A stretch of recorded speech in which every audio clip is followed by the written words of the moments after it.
We gave Putin no excuse to blame this on the West or to blame this on NATO. We made clear that we were not involved. We had nothing to do with it. This was part of a struggle within the Russian system.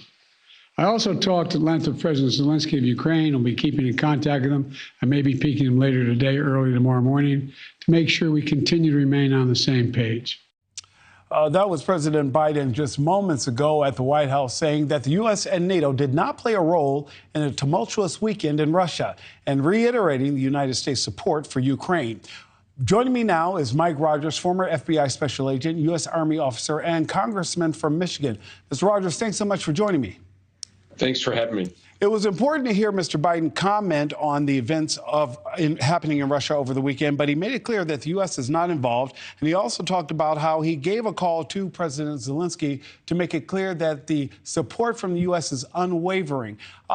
Is there a concern that Russia would have even blamed the West for this? Oh, I think they'll find a way to blame the West in almost any instance they get the chance to do it. And it doesn't have to be a whole bunch of there for them to do that. They're looking for ways to defer their public attention, the Russian populist public attention, on just how badly the war is going for Putin. Mike, I know that intelligence information is something that area that you've worked in, but I have to ask you, how did this begin and end so suddenly? On the surface, it looks like, hey, President Putin stepped back and says, you know what, you need to slow down. This is a misunderstanding. We're hearing all this back and forth now. What do you believe was the reason that this revolt started and then ended? It seems to be all within a 48-hour period. Yeah, I don't believe it was well planned. I think it sounds to me that there was a lot of emotion involved in this decision by the leader of the Wagner Group to actually move tanks and soldiers toward Moscow. And the interesting thing is that I think it caught Russia off guard. There were places along the way that these troops and tanks moved heading toward Moscow that weren't even challenged. And so I think there was a lot of confusion about what was going on, but Moscow did react and start putting troops outside of Moscow to deal with any column that was coming forward. And so I do think that they reached out to their Belarusian president, Lukashenko, and said, hey, you got to help us broker this deal. And here's the thing. I believe if you stopped and thought about it, yes, they could have gotten to the gates of Moscow, if you will, but I don't think it would have gone very well for them in the fighting for that in the near term. And I think that there was maybe a moment of clarity where Prigozhin thought maybe there's a better way to get what I want than this, and I'm willing to turn this thing around to try to get that. And we don't know what that deal was, but I'm going to guess it's military leadership changes. Well, Mike, you only get one bite at the apple usually in things like this, right? So did Prigozhin overplay his hand, letting Vladimir Putin know now that, you know what, you thought we were buddies, but clearly I have an agenda of my own? Well, the one thing that the Russian Federation does well is they call them active measures that includes assassinations.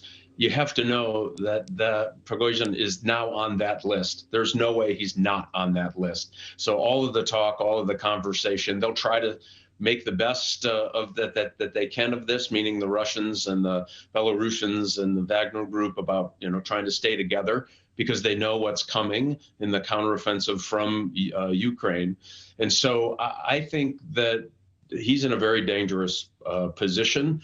And maybe he got some concessions that they won't come after him. I know how Putin thinks, and that's just not how he thinks. If you have raised your sword in his direction, he will at some point take vengeance. Mike, you seem to suggest that hiding out in Belarus may not be enough. Do you see this as a possibility for more challenges to Putin's authority? Well, it certainly left him in a weak position. As they say, this is going to leave a mark a little bit. And so I do believe it's weakened his position. Remember, now he's got to look over his shoulder while he's trying to put back together some kind of a reasonable effort in Ukraine with his military. And you think about this, about 80% of his active military is deployed in Ukraine. And so that is really, really significant. There's a lot of other things that could potentially cause problems for him. And when you have a mercenary unit here break off like that and start heading toward Moscow, he now has to start planning, okay, well, maybe not everybody's with me, and I still have to plan for operations happening in Ukraine. Yeah, I do absolutely think this weakened him, and it's going to cause a lot more machinations and probably, and I would argue likely, bad decisions, bad military planning decisions, even worse than the ones we've seen already, are probably going to happen in the next weeks ahead. Mike Rogers, thank you so much for joining me. We definitely will keep an eye on this and see how it all shakes out. Mike Rogers, once again, thanks for joining me here on NewsNation Live.